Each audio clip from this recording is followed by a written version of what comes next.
Hello, people of planet Earth and beyond. It is 7 p.m. It is Monday night, and you are here with us on twitch.tv/2MB Studios, which means you are about to watch a little show called That Sounds Right with me, your host, Misinformation. With me here as well is my co-host, Will. Good evening. Good evening, Misinformation. Good evening, Earthlings and people in the great beyond. Welcome. Right. Welcome. Will here is the brains behind this operation and my best friend for the week. Always best friends for the week. And you know what? Last week you were so spot on that I'm just super excited. We'll be extra bestest friends this week. How about that? Oh, Will, it warms my heart to hear you say that. If it's your first time tuning in, then you must know that Will actually loves it when I give points for correct answers. It's what I live for. How is this game actually played? Do you want to tell the audience? Well, unfortunately, it's actually played the exact opposite. Misinformation is all about what sounds right. So our contestants, who you'll meet in a moment, will give their answers, and she'll choose the one that sounds the most right as opposed to the one that is actually right. That's right. That is exactly right. And you know what, Will? It sounds right, too. Jeez. We've got 3 contestants here tonight. We have Kaitlin. Kaitlin, welcome to the show. Hi, happy to be here. Happy to have you. We've got Kenny. Oh, Kenny, you're muted, but we still love to have you here. Classic, starting with a classic goof on StreamYard. The classic I didn't know I was muted thing. Happy to be here. Thanks for sucking me into this game show through StreamYard. Excellent. Happy to have you, Kenny. And third, but not last, but not least, is also Tina. Tina Tallon. Hello there. In fact, I am the least, so it's fine. You can say it. I can handle it. Tina, very happy to be here. And I wore my elbow patches just for you, misinformation. That is a great look, Tina. Very studious, very scholarly. Tina, I have to tell you, I'm going to give all three of you a hint up top. I am easily swayed by two things in this game. Number one, the audience comments. They convince me every time. Number two, confidence. Say anything with confidence, and I'm bound to believe it because I'm misinformation, and this is That Sounds Right. With that, audience, we're going to dive into our very first question of the evening, which is round one, question one, which is, what is Captain Crunch's full name?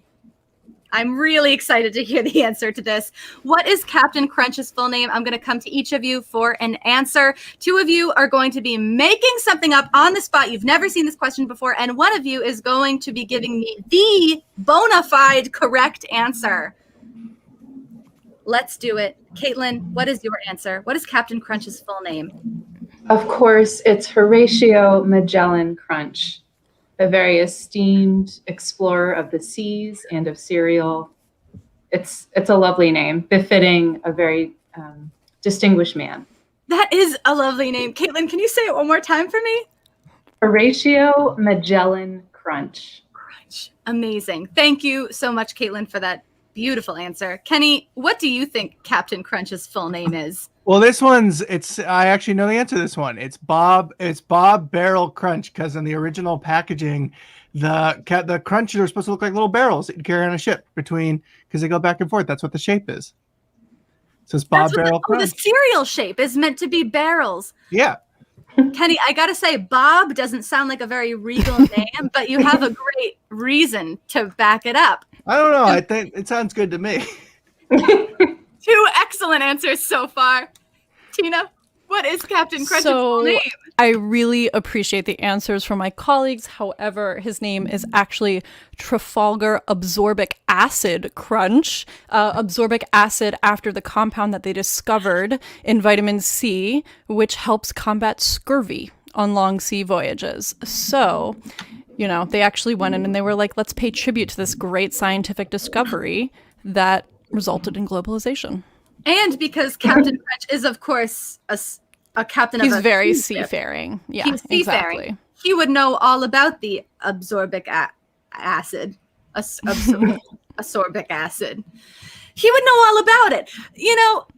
I'm going to come to our audience because, as usual, I have no idea who's correct. Three very convincing answers. We have Horatio Magellan Crunch, which I think sounds the most like a sea captain name. But we also have Bob Barrel Crunch for the shape of the cereal. Could be true. And we also have Tina. Tina, what was the first name in your answer? Trafalgar Ascorbic Acid Crunch, which I think has a little bit of everything. Food scientists are very sentimental people, so they just like to fold those nice little Easter eggs in there. That makes sense to me. But unfortunately, Tina, it doesn't make sense to the audience. We're having a lot of disbelief in the audience right now about his middle name being... They're doing me dirty. Ascorbic acid. Already, audience. Everyone in the audience seemed to have agreed on a spelling of absorbic acid. Am I saying this acid correctly? Absorbic acid, yes. Absorbic absolutely. acid. Mm-hmm. Everyone's using the same spelling, so I assume they know what it is. Kenny just commented, I think Kenny's answer sounds pretty good. You almost had me. I was just about to read the comment with no context. A lot of people like Horatio Magellan Crunch. I know that Magellan was a famous sea captain. I like the idea that we're trying to inform young children about various captains as they meet Captain Crunch, the most famous captain of all. So for our first question, I'm going to give 5 points to Kaitlin for Horatio Magellan Crunch, which to me sounds like such a heroic name. It sounds regal. It sounds captainly. Well, actually here, Captain Crunch, who first came around in 1963, is Horatio Magellan Crunch. You were right. I almost went with Bob Barrel. It was a very close second for sure. I was really close to Bob Barrel Crunch. Trafalgar is also an incredible first name. Horatio Magellan Crunch just sounds so authoritative to me, which I think is what Captain Crunch is all about. Let's go to the second question. Although I'm not sure how we're going to top those answers. The second question in the first round is, what event captured on live television is rumored to be the cause of Pete Townshend's eventual near deafness? Okay, this is the guitar player of the band The Who. What event on live television is rumored to be the cause of his eventual near deafness? Kenny, I am coming to you first on this one. Yeah, sure. So what happened is they were playing on a live variety show, and the drummer hired someone to put a bomb inside his drum set and lit it off, and just without telling anyone, and exploded and blew the band away. And it was just captured on live television to confuse everyone because a bomb went off. They blew the band away? They all survived, but the drum set exploded because there was a bomb inside of it. That's really horrifying, Kenny. Kenny, it's a very convincing answer. I a little bit hope it's not true, but I have to say, I a little bit believe it. Tina, what's your answer? So I like that, although there's no stage manager on earth who would have let that happen. You know, I think all of us know and love our dear stage managers, and I have a hard time believing that. But what really happened was actually he was jumping around and dancing as many guitarists do, and he stubbed his toe and started bouncing on one foot and actually bounced backwards into a Marshall stack, which collapsed on top of him. So, you know, you've got to be really careful as guitarists out there. Oh my gosh.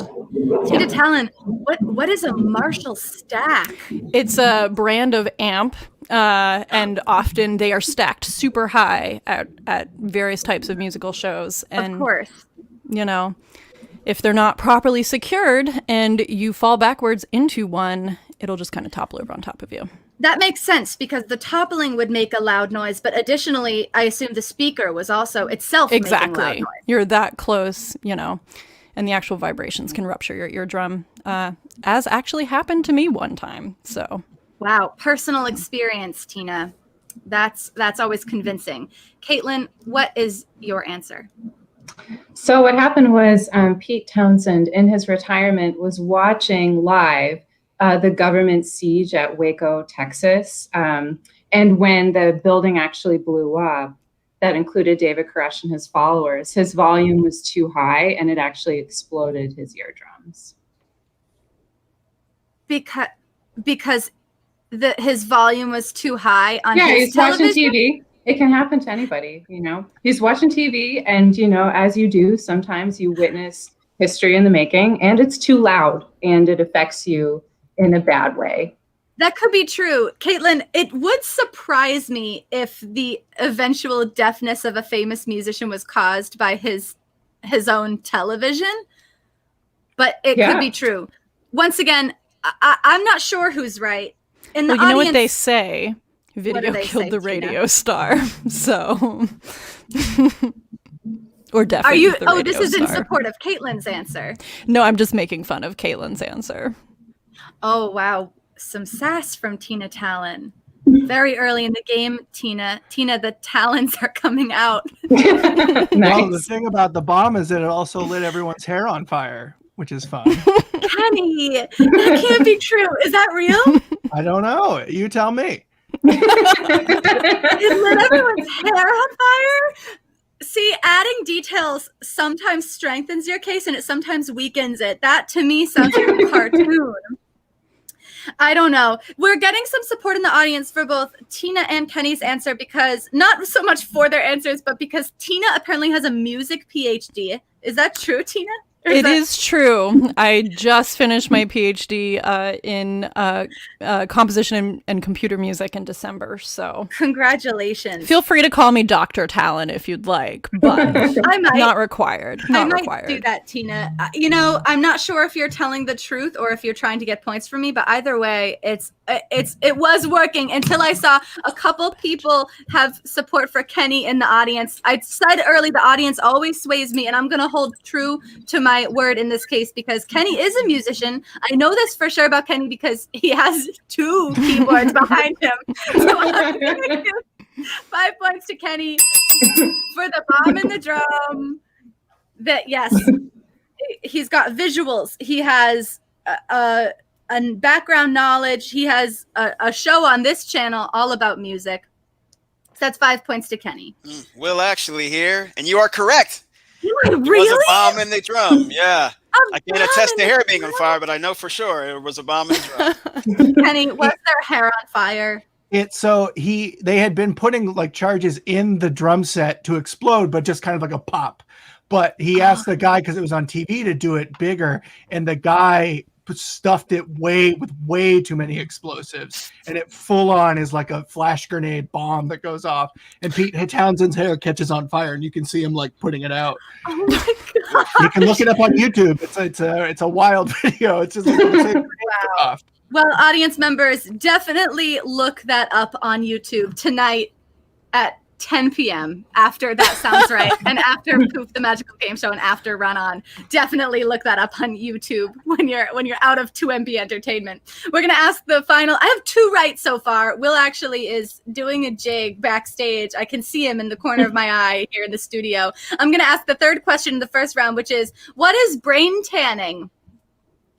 I can't wait to hear the answer for this. What is brain tanning? Tina Tallon, give us your answer. Sure. So brain tanning is actually the process of making leather using a solution of mashed up brain. So this is a practice that's very common in indigenous communities, and the brain contains a chemical called lecithin, which is an emulsifier, which actually helps soften and smooth out the skin of animals as they've been strung up.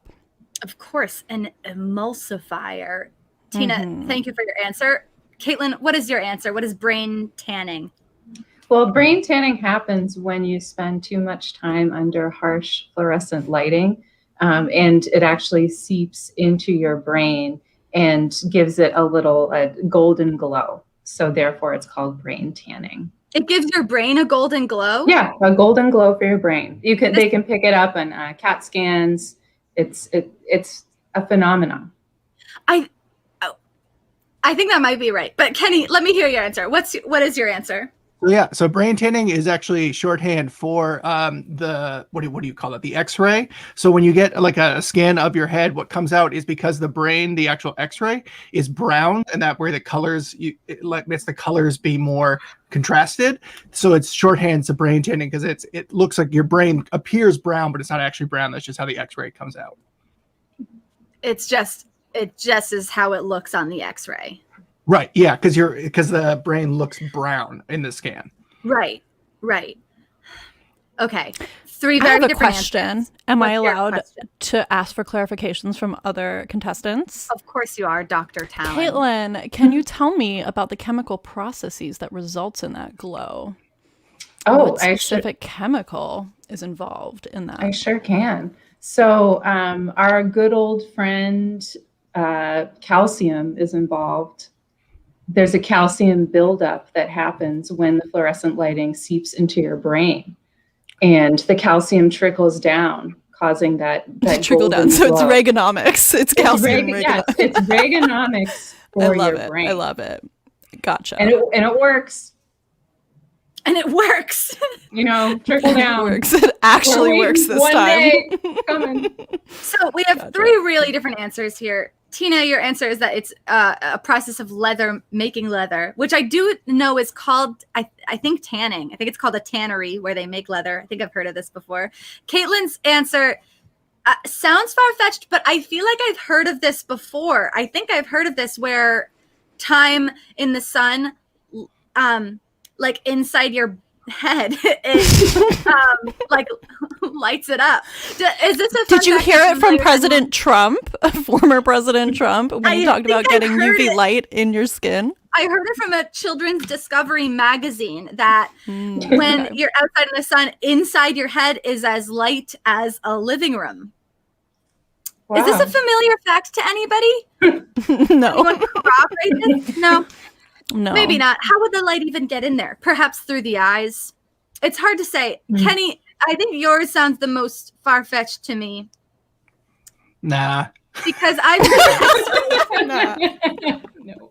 I've seen X-rays before, and they are mostly, I think, gray. We got to be looking at different X-rays then. I don't think I've ever seen a brown X-ray. You gotta. I don't know what doctor you're going to. You gotta ask for the brown one. I've never asked, Nice. so you're Ask right. for the brown X-rays. They're the best X-rays. Thank you for the recommendation. Dr. Tina Tallon is getting a lot of support in the chat for this leather example. And because I do know that leather creation, there's the word tanning is involved in this. It's getting support from the audience. I'm going to give 5 points to Tina for the brain emulsifier used in creating leather. Misinformation. You are 3 for 3. First round, perfect. For 3. Well done. I want to be clear with everyone about something. I'm celebrating these points going to the correct answers, not because I care. That is not the point of the show. And I don't care if I give points for correct answers because I give points to whoever I think sounds right. I am mostly excited because this is really good for me and Will Actually's relationship. It's strengthening with every correct answer I get. We're bonding with every right answer, and I'm here for it. We sure are. We're going to go to round 2, but not before I come and talk to Kaitlin. Kaitlin, All right. it's a tied game right now. It's 5 to 5 to 5, 5 points to 5 points to 5 points. I want to hear, how are you feeling so far? Is there anything you want to share with the audience? Well, I am just, I am filled with tension and anxiety in a good way because I can't wait to see what happens. I'm very happy to hear that your relationship with Will Actually is, being strengthened by our show tonight. Thank you very much, Kaitlin. Is there anything else you want to tell the audience before we dive into round 2? Sure. So I actually, I host an online sketch show on 2MB Studios the 4th Sunday of every month at 8 p.m. It's called Lost in Sketch. It's like me pretending to be Pee Wee Herman. So please tune in. It's really fun.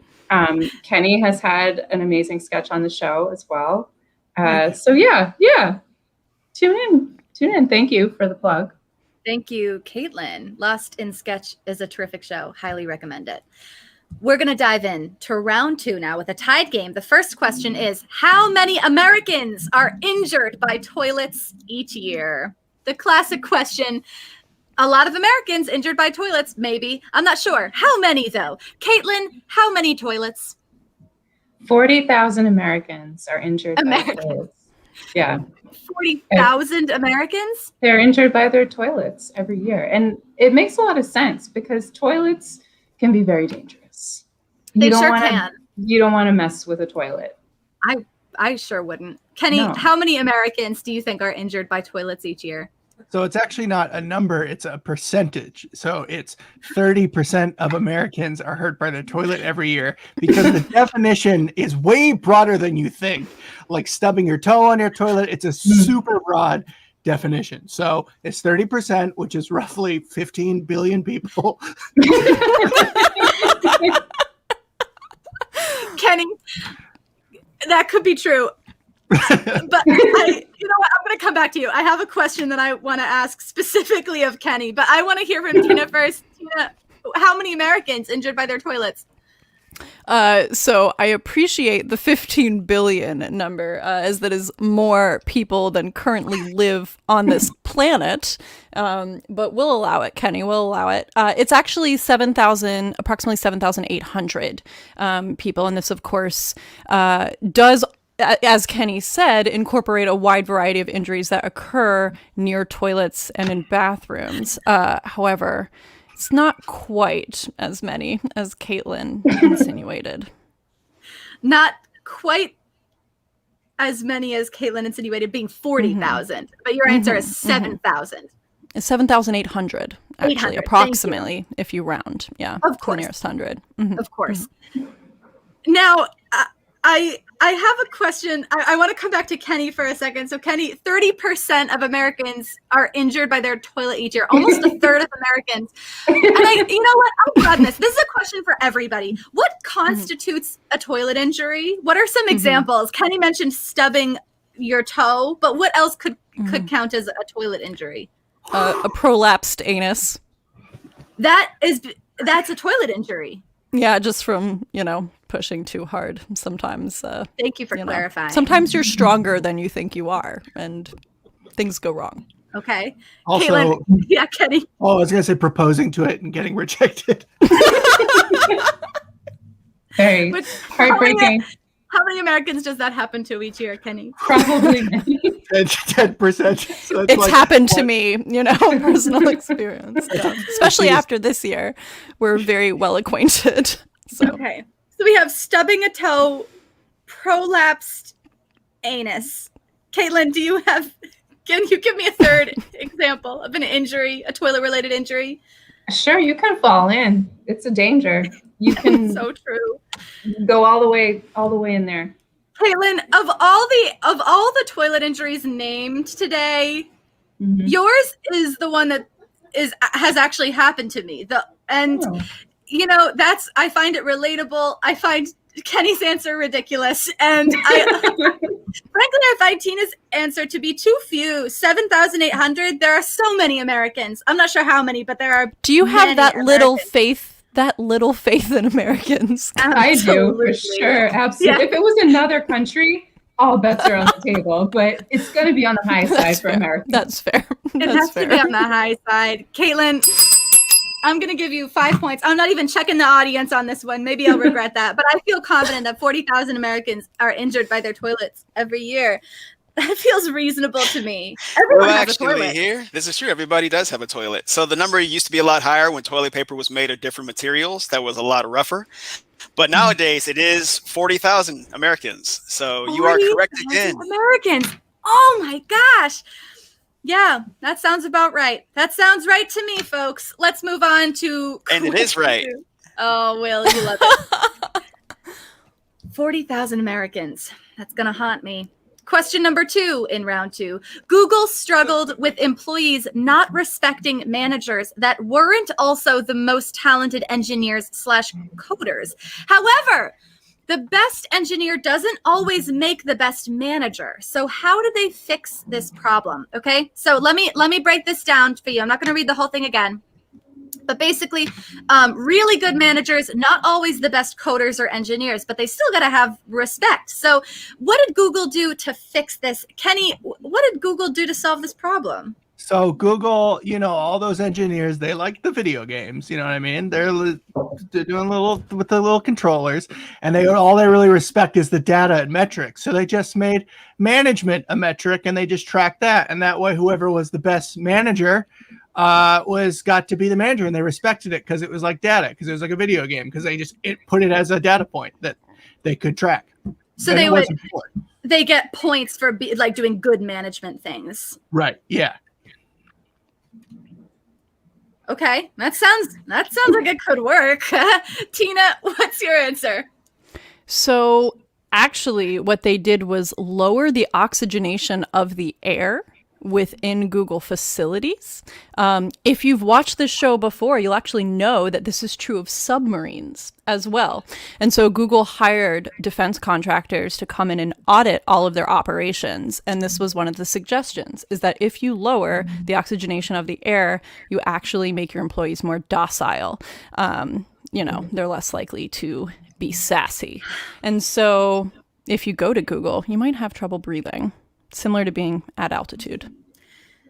So Tina is referencing a prior episode of the show in which the great Nate Lopez, who you all will get the opportunity to meet at 8 p.m., told me that they keep oxygen lower on submarines to keep everybody following rules. I found this ridiculous. I did not give him any points. And Tina, you may meet the same fate, because it sounds just as far-fetched as it did to me that game, but I was wrong. But he was correct. He was correct. So. He was correct. I didn't love that. Kaitlin, what's your answer? So they did what any strong capitalist company would do. And they fired those employees for insubordination because you got to rule through fear. So until you find employees who no longer question their management, that's when you're really riding high, So they just fired everyone who didn't respect authority? Exactly. Yes. That's the only way people will learn, That could be true too. Yeah. All right. All these answers sound like a little bit outlandish. I feel like Kenny's sounds the least outlandish to me right now, but I would love to hear from the audience. Kaitlin would be a great boss, says the audience. This doesn't corroborate your answer, but it does support you, Kaitlin. I'm proud to be an American, learning about American business. Google struggled with employees not respecting the managers. So either they fired everybody, they gave managers points, or they lowered the oxygen in the building. Tina's answer kind of scares me. I think that Kenny... Remember the submarines, misinformation. Remember the submarines. I think, I'm hearing from 2MB Studios that Kenny personally knows David business. So he's probably right. And that is true. Kenny knows a lot about business. Kenny knows David business. And I also feel like that sounds very Google to give people points for doing their job. So I'm going to give points to Kenny for audience support and his relationship to David business. Will actually here, and Kenny is correct. It was a gamification process.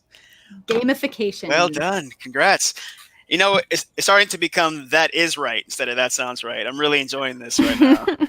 This is just becoming like a trivia game for me. This is not the point of the show, Will. I'm going to have to give out some outlandish points. Well, you are nailing it, and I'm very happy right now. So that's all that matters.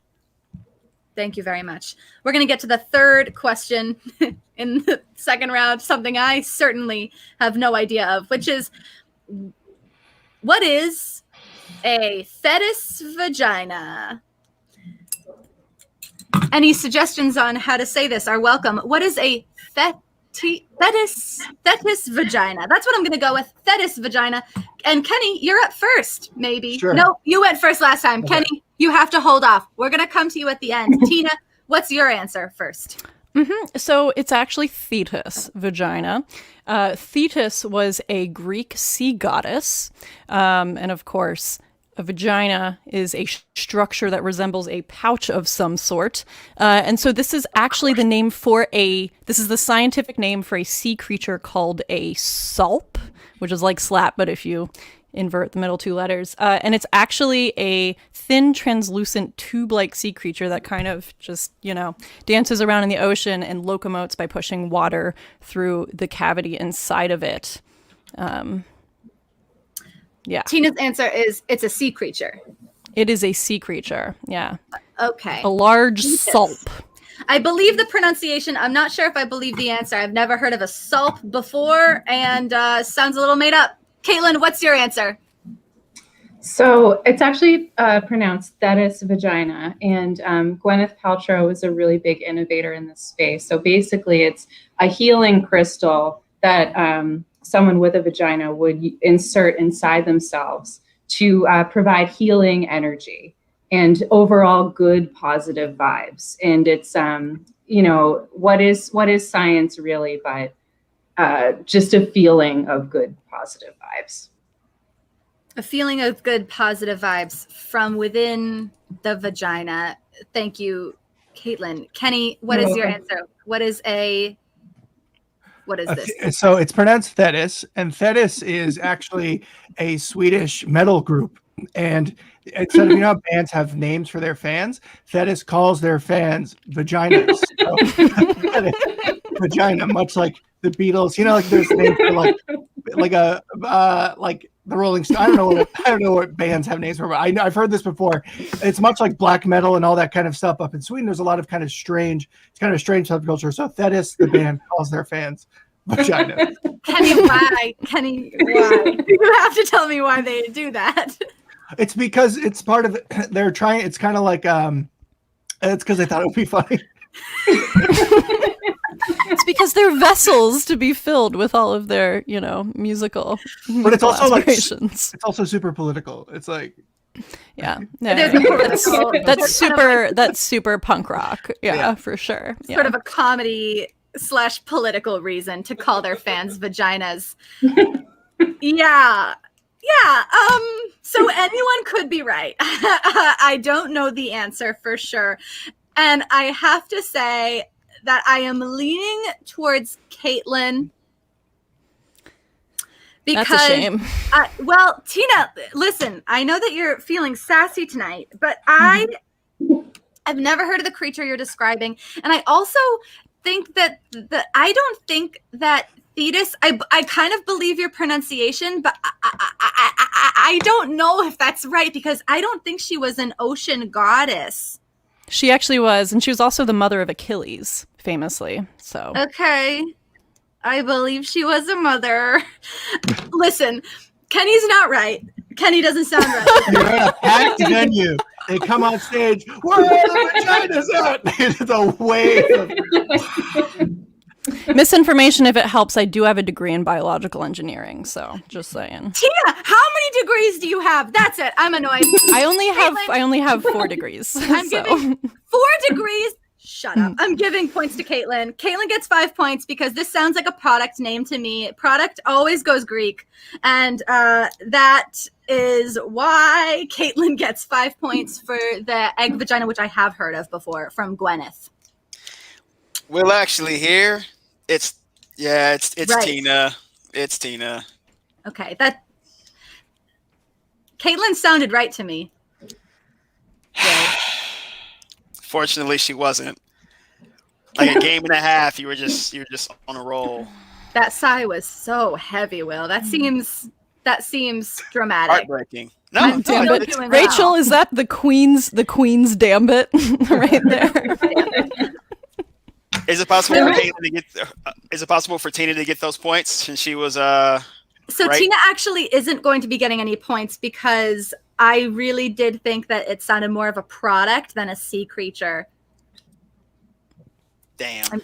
I'm sorry. That sounds like a personal problem. Misinformation. I am full of personal problems, Tina. And that is the end of round 2. We're going to go to round 3 next. But first, I am going to go to Kenny. Kenny, you are right smack in the middle. You are in the middle of the 2 contestants in terms of points. And I want to know, how are you doing?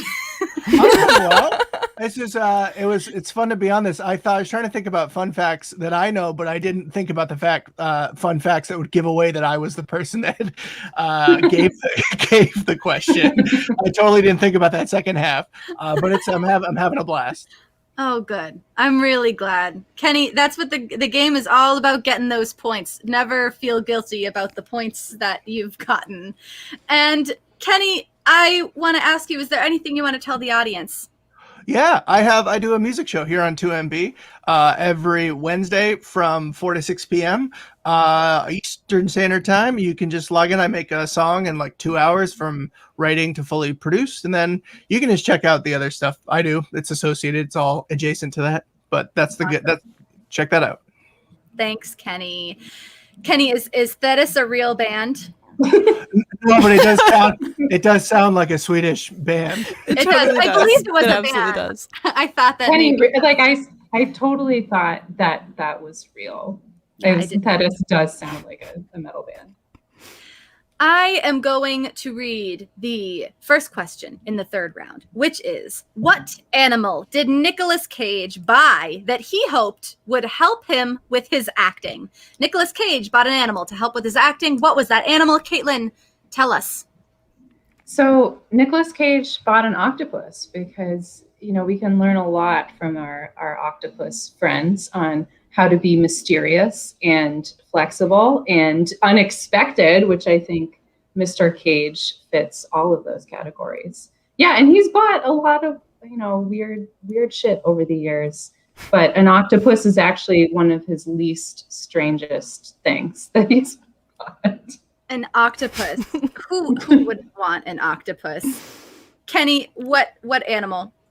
So he bought a peacock and he put it in his backyard because he viewed himself as that kind of majestic sort of bird.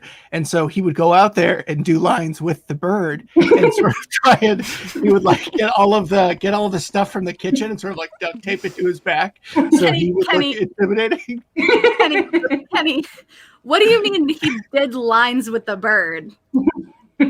You could do half. You could just, if you hear the other half of the scene in your head, you can imagine that they're responding to it. Okay. You know? He would say, he would practice his lines with the bird. No, he would do lines with the bird. And then they would do lines with the bird afterwards because it was. Great. And that's the real answer. And that could be true. Tina, what animal? So it was actually a chimpanzee. And so he bought a chimpanzee because they are known as being very empathetic, also very similar to humans. And so he thought that studying their facial features, studying their muscle control, studying the way that they express emotions, would help him become a better actor. So here's the thing. They're Any also of very these soft. answers could be true. Was that his reasoning, Tina? You need to clarify, or was that just No, that's just color commentary. Okay, Yeah. Okay. Any of these could be right. I believe that Nicolas Cage may have purchased all of these animals at one point in time. What convinced me in this case was, so when Tina first said chimpanzee, I was like, absolutely not. You can't just have one. Yeah, and as we see in the comments, they are crazy strong. They're like very strong. So I don't know about that. But the explanation really sounded right of why you would want to study, humans' closest living relative. Well, you can't get a gorilla, so you have to get something smaller. They are endangered. So if you file as a wildlife sanctuary, Is that what he did? Yes, He Nicolas filed Cage as a has sanctuary? his own wildlife sanctuary. Oh, Yeah, Tina, but it's you like a left tax me evasion sort of thing. Yeah, That can't be true. He filed as a wildlife reservation himself? not a reservation, a sanctuary. Yeah, Sanctuary? yeah. This is also how a lot of people end up with things like tigers and other exotic animals. Okay, is I'm because moving there are back to tax octopus loopholes. There are tax loopholes that you can get around all of these various restrictions with. So, yeah, you just got to know the right people, which of course Nick Cage does. All right. No one's helping me in the audience. I'm going to give points to Tina. The reasoning sounded right. I think it might have been an octopus or a peacock because he kind of seems like a peacock. But also octopus, like that's a very mysterious animal. That's Tina. That's for Tina because Tina, the reasoning really kind of made sense to me, but I don't think he had a chimp. I'm not sure on this one. I already gave the points, so I'm just lamenting how confused I am. Well, actually, here, while there may be some tax implications involved, it was not a chimpanzee. It was an octopus. Cost him $150,000, and he might have said that it was for acting for a tax write-off. It was an octopus. It was an octopus. Did you hear how close I was to that? Because that also did sound right. I have to say, an octopus also sounded right to me. And so did a peacock. It could have been any of these things. People buy animals when they shouldn't. But it wasn't any of those things. It was Kaitlin. So can we give her the 5? So I gave points to Tina because the reasoning sounded right. We're going to move on to question 2 in round 3. What financially bizarre approach has Apple used to pay dividends to its shareholders and why? Okay, so here are a lot of words that I know vaguely what they mean. Apple has shareholders, obviously. They have to pay dividends, clearly. But they do it in a weird way financially. What's it all about, Kenny? So because they're a giant corporation, all of their cash is overseas. And instead of, when they make a bunch of money, they make it overseas. But instead of bringing that money back into America, they go to a bank and they just take out a giant loan every single year to pay dividends, because the interest on that loan is cheaper than bringing the cash back into America. So as they're piling up cash, they're also piling up interest. So they're paying to pay people because it's cheaper. All right. It's really just bananas. Yeah, that is wild. Tina, what's your answer? So, in fact, Apple actually, when they're about to file all of their financial information at the end of the quarter, they actually wait until the last possible moment in a different time zone so that they're filing in Hawaii, which is the last time zone in the US. And so what that means is they're able to push their losses over into the next fiscal quarter or the next fiscal year. And that way they can actually kind of just push things over, and they don't need to take those losses that quarter. Oh. So they can pay out things to their investors early. That sounds right, too. And maybe it's both. Kaitlin, what's your answer? So what happens is Apple sends their shareholders burner phones in the mail, and you take the burner phone out, and it's preloaded with one phone number, and that phone number goes to a man known only as Hard Luck Joe. So you call up Hard Luck Joe. He says, "Meet me at the corner," and then corner is ambiguous. But there's also a map included that you follow, and you just have to drive down to an undisclosed drop spot, and that is where you get your dividends. Kaitlin, does what's his name? Bad Time Joe? Hard Luck Joe. Hard Luck Joe. It might not be his real name. It might be a pseudonym. I mean, sounds crazy, but does anyone know his true identity? I mean, maybe Tim Cook does, but I don't think you want to know is the thing. I think you ask no questions, get the burner phone, get your dividends, you're done. All right. I bet you that it's Horatio Magellan Crunch is actually his true identity. Horatio Magellan. Crunch. Bad Luck Joe. Mm-hmm. Hard Luck Joe Crunch. Yeah. All right. I don't know who Tim Cook is, but Kaitlin, I don't think they give them burner phones. It is Apple, but that seems wasteful. Unless they recycle their burner phones, which they might. But Kenny, you said something about loans. That could be true. Tina, you said filing something in like a different time zone. That could be true too.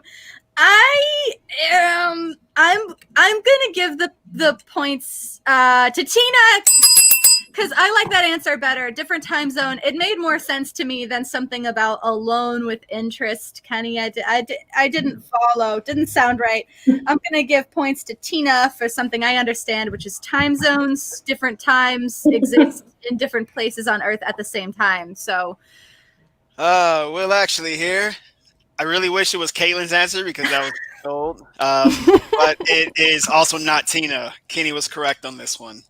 The loans thing? Offshore accounts, yeah. Mm-hmm. Offshore. Did Kenny say the word offshore? I don't remember that. Well, it's the truth. Unfortunately. Sorry, Will. I'm not taking it back.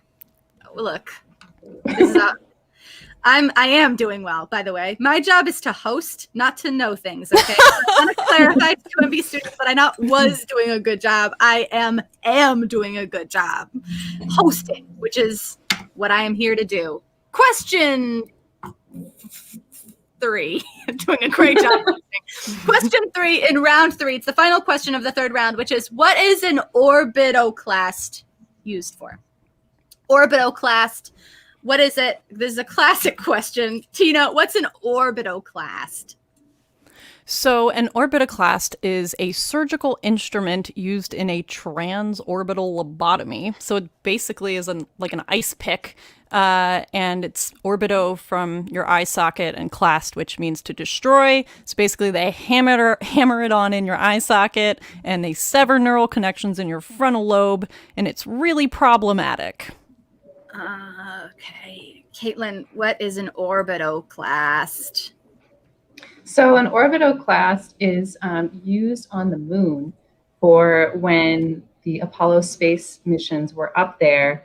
They actually, when they had the rover, they were worried the rover was just going to like fly off into space. So they needed a little like clamp to clamp it down to the moon. So they used an orbitoclast.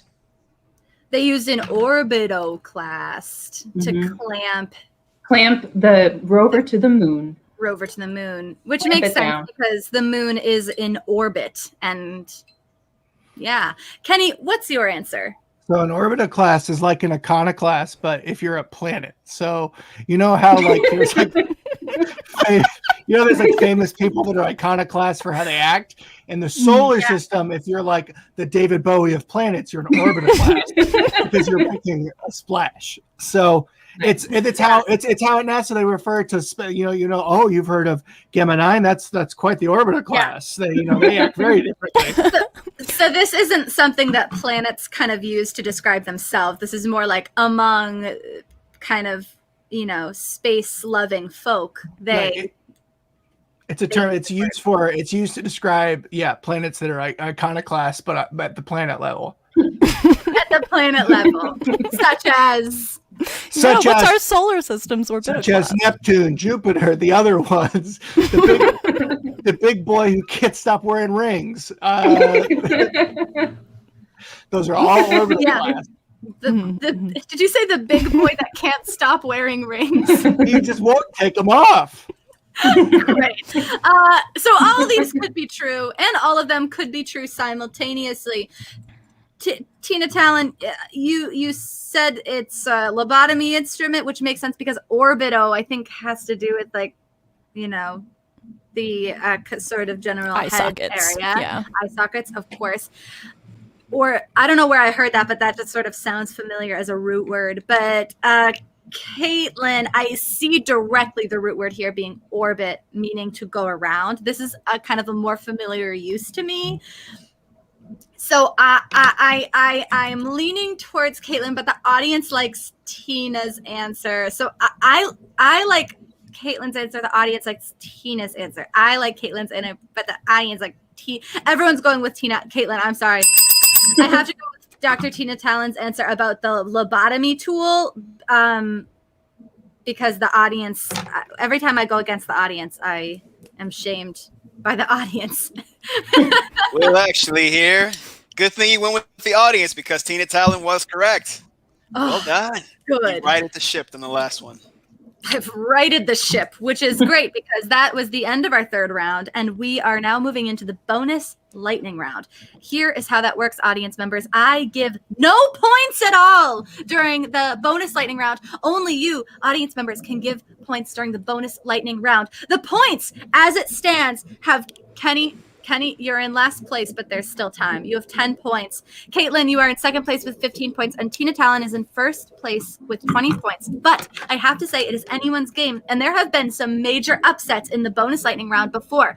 We are going to show questions on the screen. If you would like to give someone a point in the bonus lightning round, just put their name in the chat, and I'm going to count them up. Here we go. Everybody ready? Yes. Thanks. Kenny gets a point. Who is this, Tina? Sandra Choi. Kenny, who is this? Marco Rubio. Kaitlin, who is this? Christy Yamaguchi. Will, who is this actually? Christy Yamaguchi. Thank you, Kaitlin. This is Christy Yamaguchi. Tina, where is this? Prague. Kenny, where is this? Istanbul. Kaitlin, where is this? Ohio.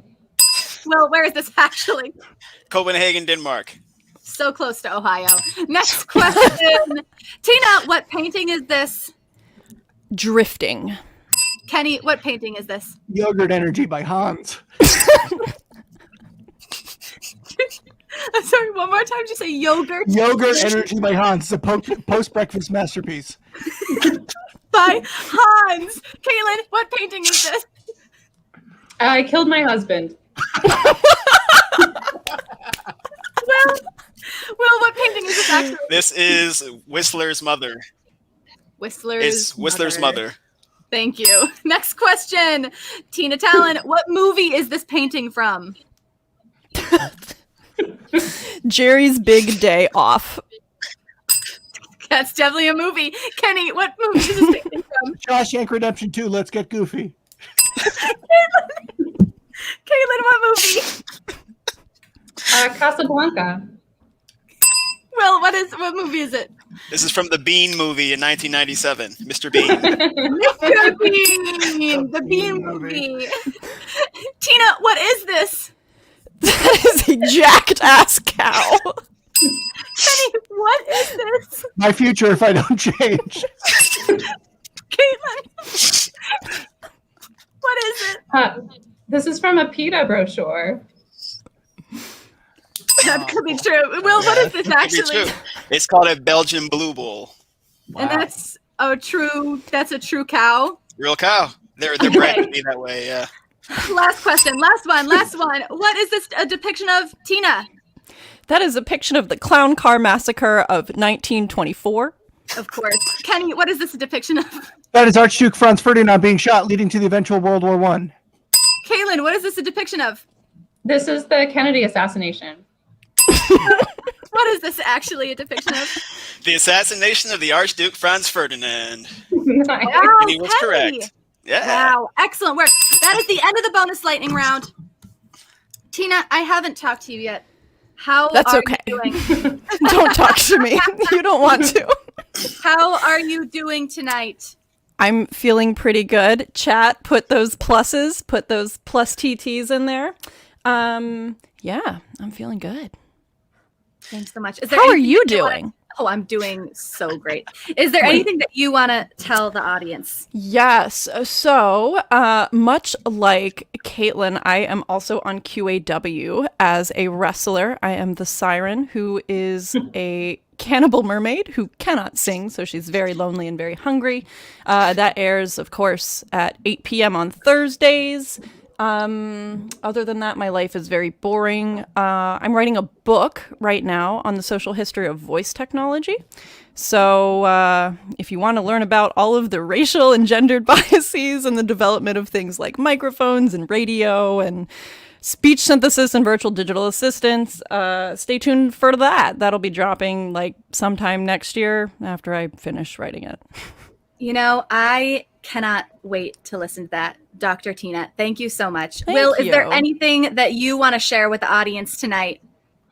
I just want to say thank you three for coming on the show. It's really a lot of fun. All good things have to come to an end sometimes. So I'm sorry that those of you who had right answers during the show who didn't get them, sorry to you. And you're still all champions in my heart.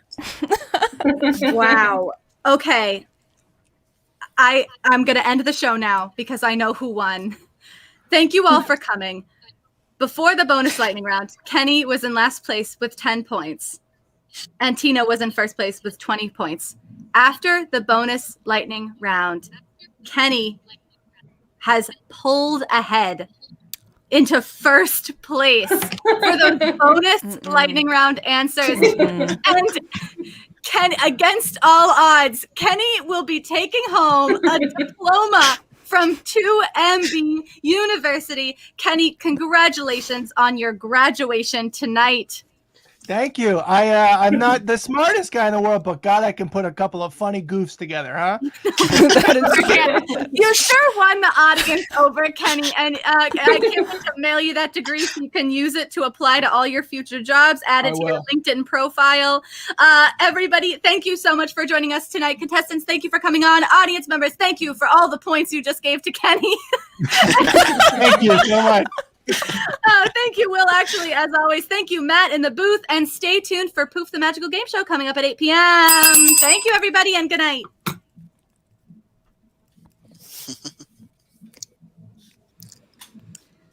Bye. Goodbye. Goodbye. Was that us? Are we supposed to leave? You're like, get out!